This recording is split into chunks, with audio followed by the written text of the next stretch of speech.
Hi, GC News. Mema Bawumia Akwaba. Ahadie latest and hot news. Mkwana mede promo. Erunti so we can subscribe ya. Bomodi say we subscribe to their channel. You be able to say over click it the subscribe button. Now belly notification. We understand video for be upload when the first person I was make a video. I say we are now one like video. Give us a thumbs up, nothing. Share my offer for so now when you be here now we and someone and Kojo Ghana memoir. I feel you here a year and someone abeto your so you a year sanko you think somewhere air Kojo community something. Didn't you were the airport Obia as head of national security now. Obia anyimedi Obia obekasi yimedi bia nipa no ye trofo. Ye nyuedi. Ye anyimedi. Eyeden. Ewo airport. Eyeden. Sasem we and then person who details chim 2018. Ana eba say foreign affairs forecast say the way a VIP for no honomo no politicians and diplomats no emengel no they are not happy because omaye complaints say hono eyana nipa bahododo. Okay. Eti omo take a decision say the old VIP no omo beje hono dia ma diplomats no pe. Now politicians and other passengers enkonko Owusu terminal 3 new one CIP no. Enti kandapa Afriyie anaja auditu yenim. Enti on 26 December 2018 Boxing Day. Anka as I meeting fie nanka mepe yinkwan bi no no.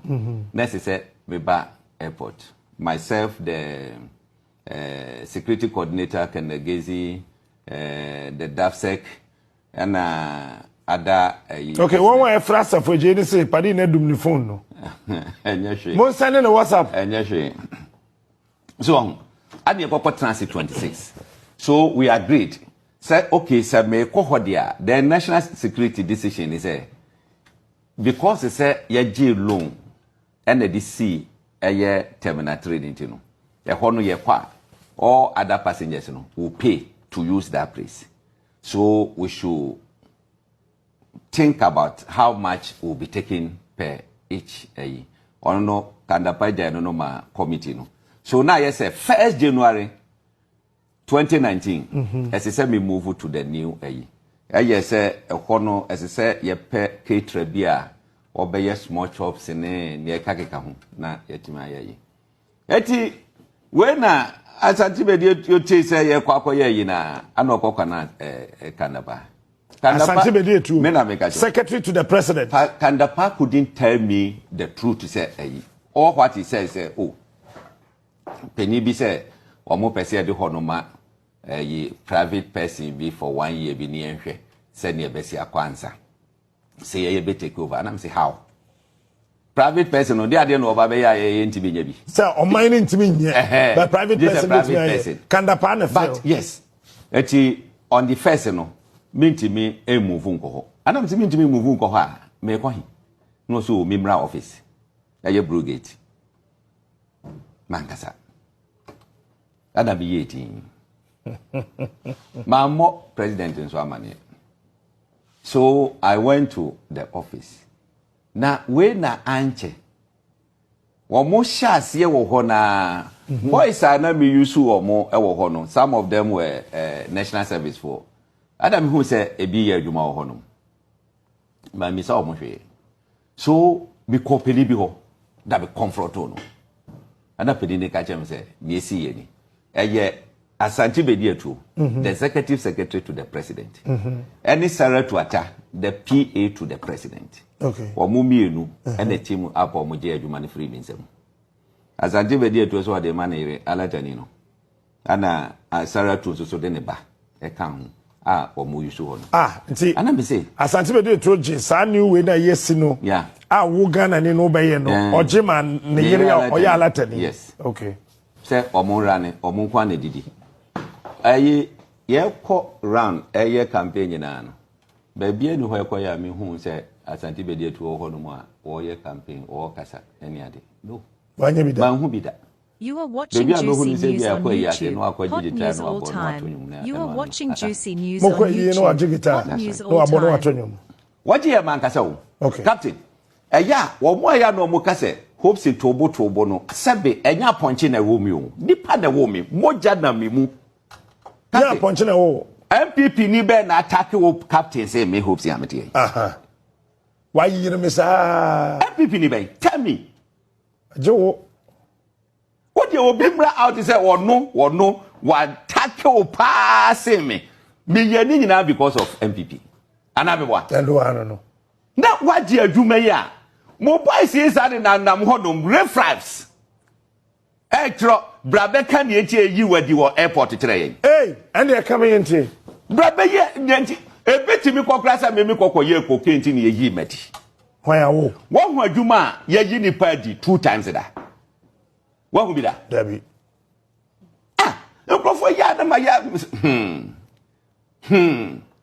Because in some people have been Pesabeka. Despite everything now, one year bonnier Tiamino, that come in Pesabeka as a muya to abonting. I was quiet. 2019 or more detract to me so 5 years, you're 6 years. Still, over that so church. And I'm saying, okay, more penny ye be free airport. I am telling you, say, Obi also one letter. I give me the free airport. You should publish it right now. I am a letter. One case I am for letter. Me say, Obi or no say. I am telling everybody, including Dampare, the coordinator. Obi was say one letter. They give me from airport. You should publish it right now. Yeah, Titi. Okay, remember evidence in this. Mami evidence. Me evidence, pal. And I'm catch you say. Me. Ni amuka nyina no enim. Afi ni pasi mesi na jema dwuma de manere.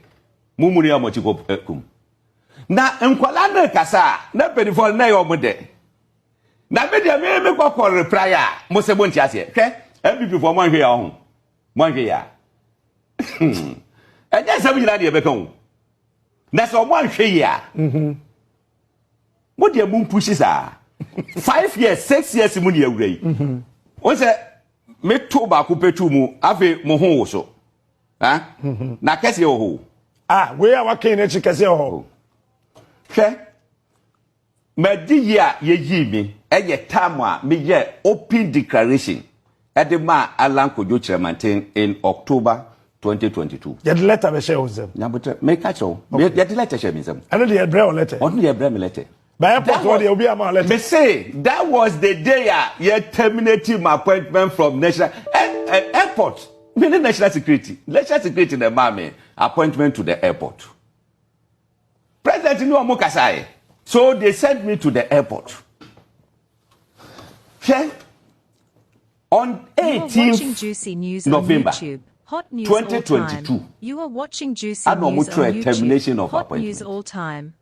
Hey. Honum, what mo try no? Ati 19th na ye Friday adwumre. I don't see o mo menya call free office me wo letter me ma me fa na me so baby a me won de me dru ho no mapon. Enti the Monday. Monday no manjima nko ti Tuesday no papa ana me call. Me call na de share me sir. Me bie mu a say termination of appointment. Hey. That was Tuesday 22nd November. Hey. Tuesday 22nd November 2022. That very Tuesday, na president you took wine. Okay. And I'm sending no message. Sending what message? Me sending president message. Na the Dampare Akufo Addo. Okay. Eti no na me nya kwan enko no ho. And I'm sending the message say my appointment has been terminated without any reason. Okay. And I may inform you. And I jam them pen baby tonight. And my idea yeah politics. We must say yemfa yare ne owu ensere ana yemfa ntwa empoa. Nanso ye disua de. Se wunya wiase agapade nyina. Wunya wiase tumi nyina. Wunya wiase nimdie nyina. Na wantumi amfa mo nipa. Bra wote ase na ohwe wo kra. Mfaso ben na wo so. Asasi so ayewe eye den ye bedan agya. Wone hwan ubewu.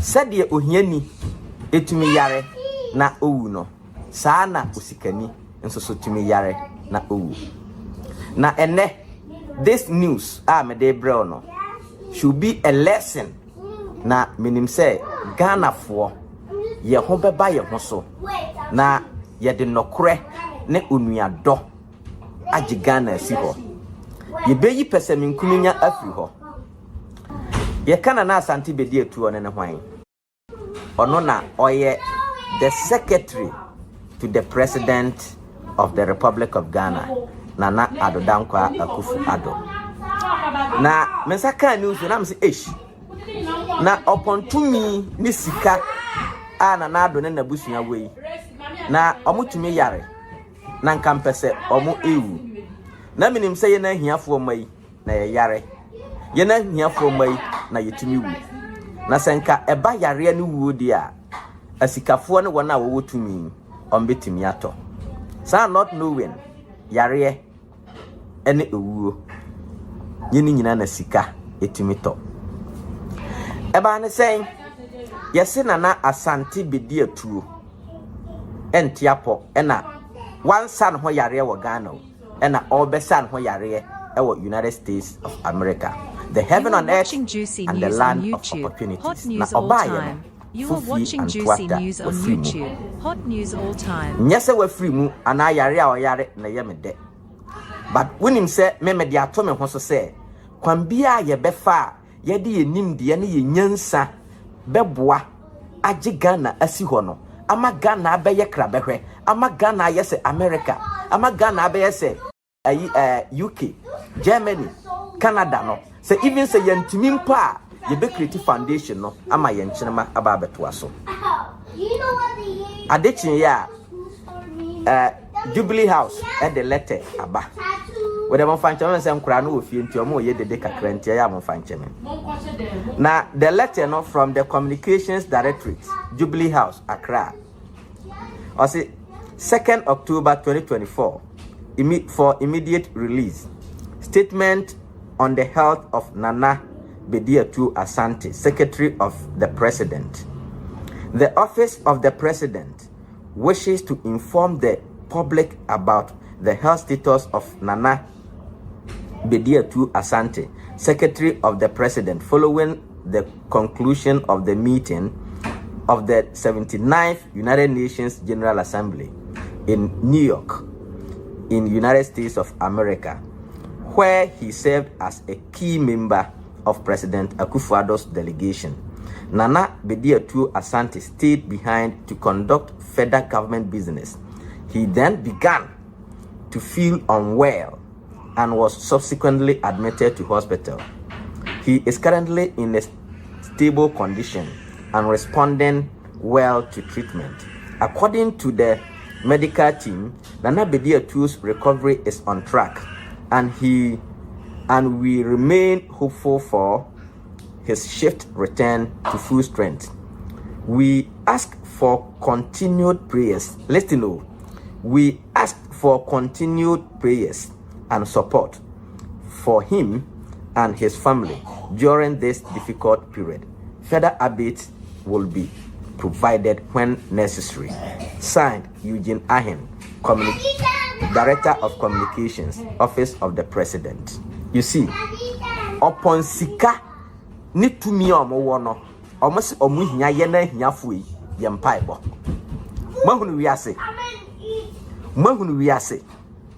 ye memfa yare no ensere e na memfa ni wo nsuso eni agura na se mede sere no, but it's a lesson to me and you. Yes, na politicians no ene Ghana fo bi mu no ye ntia futu senka yetia futu na nka de yewura donkuma ni wo no ye example a nka ene ye ne a Ghana asai no monhwe de Ghana aye de timpanimfo ya mo ba America yi a mo behu se de America ti ene men so meti America ha mo hu se de America fo aye America na mo hwe Ghana nti ese nti eye nti wo a wote America ha wo a waba America ha se de America fo akekire America na okwa Ghana ko hu se de NPP fo na nado na busuanfo aye Ghana ya nti eye ofe nti eye ode Wa wote Canada, wa wote UK, wa wote Germany, wa wote France, wa wote Italy, Spain. Inti said ye omukuru mukwa Ghana, and now free Ghana ne buy uhu Ghana. Said ye Ghana news on YouTube. Hot news all time. You are watching Juicy News on YouTube. Hot news all time. Na yenka no kore adenti na Asante Bediatuo yare no wan fa plane na nkwaje ayarehwe wo Ghana na waka America ha eje ayarehwe mahunu na mofo soldiers no ahiafo ma no ayetumufo amuntie no wo yare a mpa mattress mpa a wo da so mpa wuni bi na wada so wuni bi na wada so ya sanso kura dum light ya ka ho kofie kowu ukowu Orono yare no wafa flight from Ghana to America here. Oba yenso so no better hospital, better treatment and obeje. Na omu ria na omu asanso aka akire wo say America kura no dense ne Ghana. Entika wa no tum. Na onso so waka wa no atum na odi akire ya yo partyful soldier, ya yo patriot, ya yo WhatsApp administrator. Ende me wa America ha. Me wa America ha. Na miankasa mani ahunu kwanya abrofo no afaso aye wonkuru na woti America woti ekwantuom na still woda so defende na nado ene Bawumia wo minim nyankopon enome na beba so. And this is a time we have to curse all these people and the natural principle has to work. Now my little investigations about these politicians, and indeed some nyina aye yarefo said ya brain nyina meka no so indeed is true. And what I mean modin for now, but mumbi sase Jubilee House ho ananado ne appointees no why na otwahwe ya yede ntoma ekuru ho why na oyi no ntoma sa yare twa obutimi twahwe sa nti omo kwa omo ahye da pentoma nti twahwe ya apane de twa ho kanku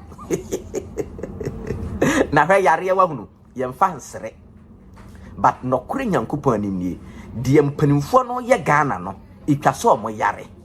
Yes, itwase omo yare because breaking news no kra ba me bra ba ko say da bia ne kwan say Asante Bediatuo say otete woni yare yemu enye say ye de yare asiri o but ba bia mpanimfo no de Ghana adu no itwase omo yare.